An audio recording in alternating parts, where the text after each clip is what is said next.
go to the Matt Medina report. This is important. Then we'll come back and get into the Federal Reserve admitting they're private. Here it is. Well, here we are at the fake federal building, Region 11, and this is a substation of the Dallas number 11 Fed. And look at it. The whole building looks like a post office. The whole building says federal this, federal that. It's designed to masquerade, to cloak itself. We are identifying the real threat here, ladies and gentlemen, not nebulous capitalism of the free market.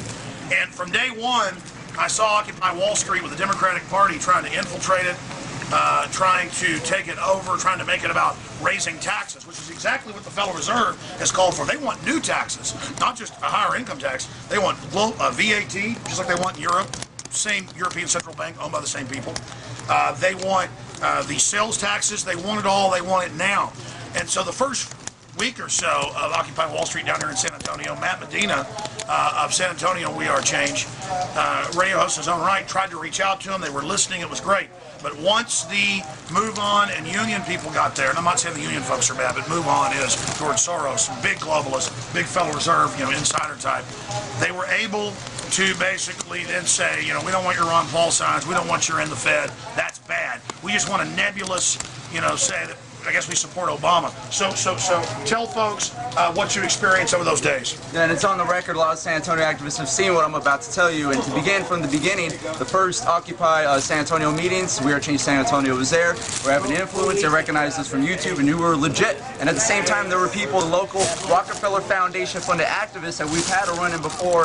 As seen on our YouTube channel, the video InfoWars is racist. The same Rockefeller Foundation people were trying to lead the meetings for Occupy San Antonio, and they were unsuccessful because the majority of the activists in those meetings were new activists. So they tried every meeting to show up at the beginning and ask to divide people by race and then by sex. And people were like, what? Why? What are you talking about? And then they'd come to us. They see us, and they're like, okay, well, these guys on YouTube, they got InfoWars stickers, InfoWars DVDs, and that was the thing. I had stacks of InfoWars bumper stickers, handing them out. Oh, you got InfoWars stickers. So the Occupy people were mad open.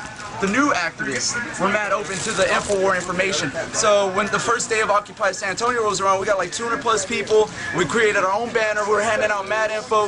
We protested the Federal Reserve. Everything was all good. The next day, one of my friends shows up to Occupy San Antonio, and they tell him not to bring a Ron Paul sign. They tell him that Ron Paul sign is going to offend people. And he asked them, well, hey, Occupy San Antonio, don't we support auditing the Federal Reserve? They said yes. He said, well, don't you think Ron Paul is our best man to do that? They said no.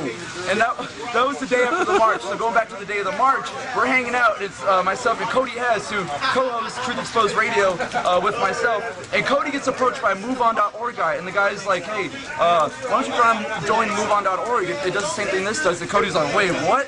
And Cody's like, you're on MoveOn.org? And Cody starts grilling him about the Federal Reserve, the Jekyll Island, the international bankers, and the New World Order. The guy gets so frustrated, he gets mad, he gets pissed, he turns around and walks off. They should have crossed to a vampire.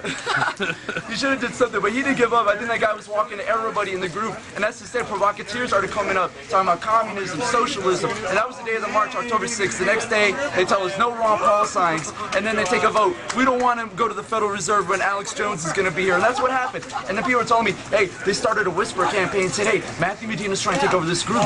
He's going to bring Alex Jones. He's handing out InfoWars stuff. And what happened, it had a backlash. Everybody's coming up to me saying, I don't understand why they're saying that about you. They're like, I don't understand why they're doing this. They're just creating division. I'm like, exactly. Well, look, now you see.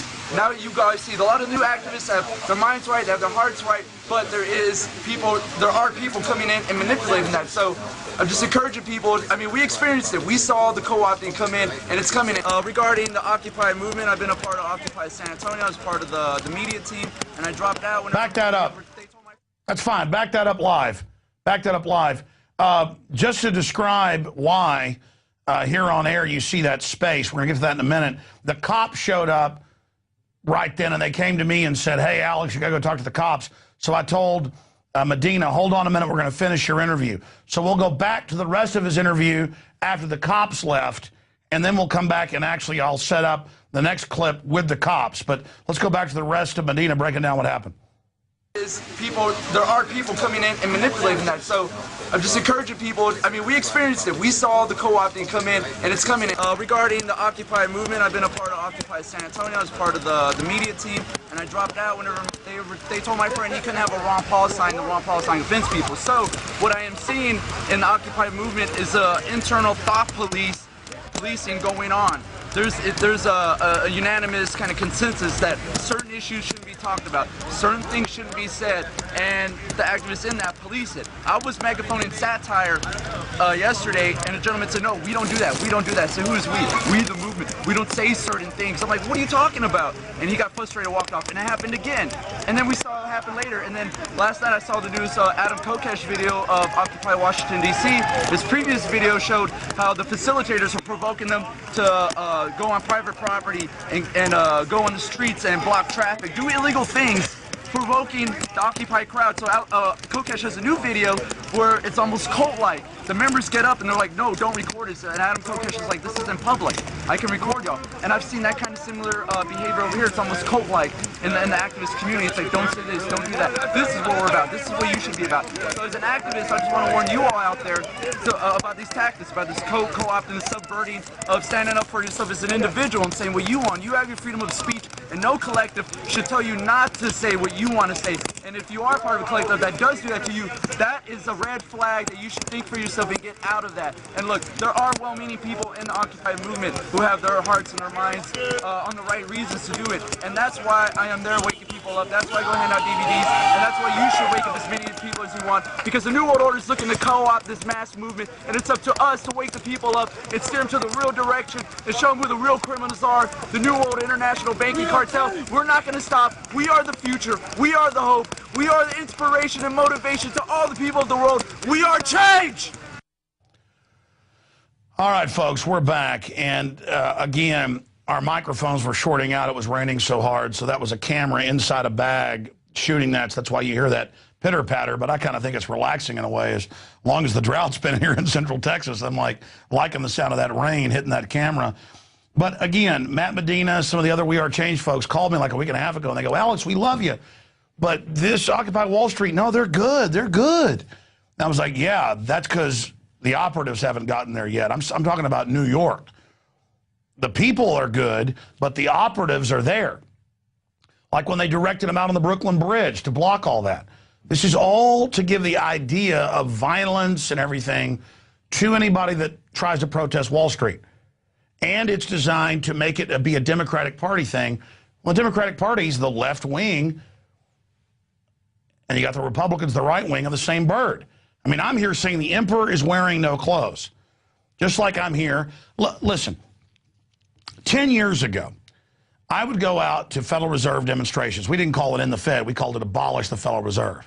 We didn't have kind of the slick slogans that Ron Paul's come up with, and we thank him for that. And real simple stuff like in the Fed. What's another Ron Paul quote? In the empire of lies, you know, it's treason to tell the truth.